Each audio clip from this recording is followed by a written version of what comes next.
Welcome to Campbell's Coins. Silver dimes, quarters, half dollars, and dollars. We have a pile in front of us, but how do we find out the silver quantity in these coins? Additionally, when you go to buy constitutional silver, a seller will put 11.5 times or 13 times or some other number and tell you that's the price. But what does that mean? We will go over both of these things coming up.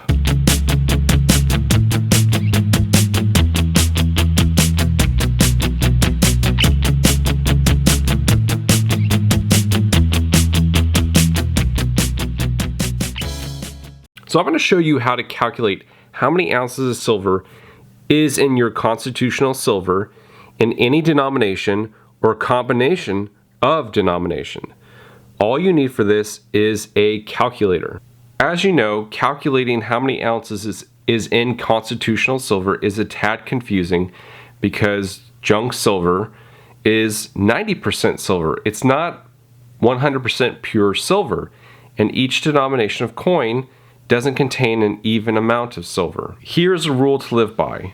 $1 face value of any constitutional silver contains 0.715 troy ounces of silver. Any combination of 90% dimes, quarters, half dollars, and dollars equaling $1 face value contains 0.715 troy ounces of silver. So right here, I have a pile of silver dollars. Each one of these, because it's $1 face value, contains 0.715 troy ounces of silver. 2 half dollars. I have a pile of half dollars here. 2 half dollars make $1 face value. Both of these contain as much silver as is in this silver dollar, the silver Morgan here. 4 quarters. That is $1 face value. I'm sorry, it's not focusing well. 4 quarters is $1 face value. That's still 0.715 troy ounces.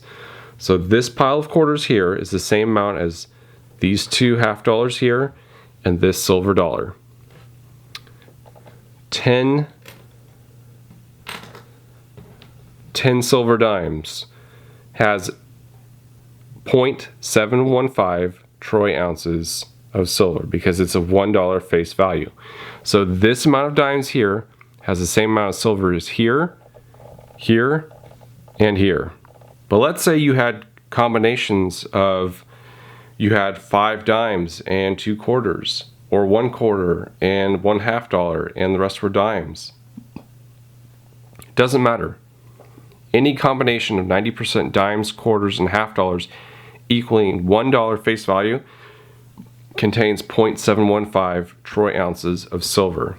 So all you have to do is add up all of your 90% silver coins, finding the face value, and multiplying that number by 0.715. This will give you how much silver in troy ounces you hold with constitutional silver. Simple, right? Now, when you see a seller with a pile of silver and they say 11.5 times face value, what are they talking about? That is the price you'll pay with fiat currency for constitutional silver coins. It doesn't matter what combination, whatever you pick, it's the face value times 11.5. The face value will obviously change wherever you are. If you're going to a store and they only have $6.50 face value or $10 face value, that doesn't matter. The number that changes is what they're charging you. So whatever, if it's 11.5 times face value or 12.5 times face value or just 12 times face value, that number will change according to spot pricing and how much the seller wants to sell their constitutional silver for. I hope that cleared a whole lot of things up concerning constitutional silver and calculating how much in troy ounces you actually hold. It's very simple, but it can be confusing because it's 90% silver and it's just not pure silver. I wish these silver dollars were just pure silver and I can count, oh, it's 1, 2, 3, 4, 5, on and on and on. Same thing with all these others. Maybe this is just a half, and this is a quarter, and this is a tenth of an ounce. But it doesn't work out that way. So, like I said, summarizing, find however much in face value in silver dimes, quarters, half dollars, and dollars you have, and multiply that number by 0.715, and you will have your total in troy ounces for constitutional silver. Stay tuned for more videos covering the constitutional silver topic. I have a whole series coming out about constitutional silver, and I already have about 1 or 2 videos out already. Thank you so much for watching Campbell's Coins, and that's my 2 cents.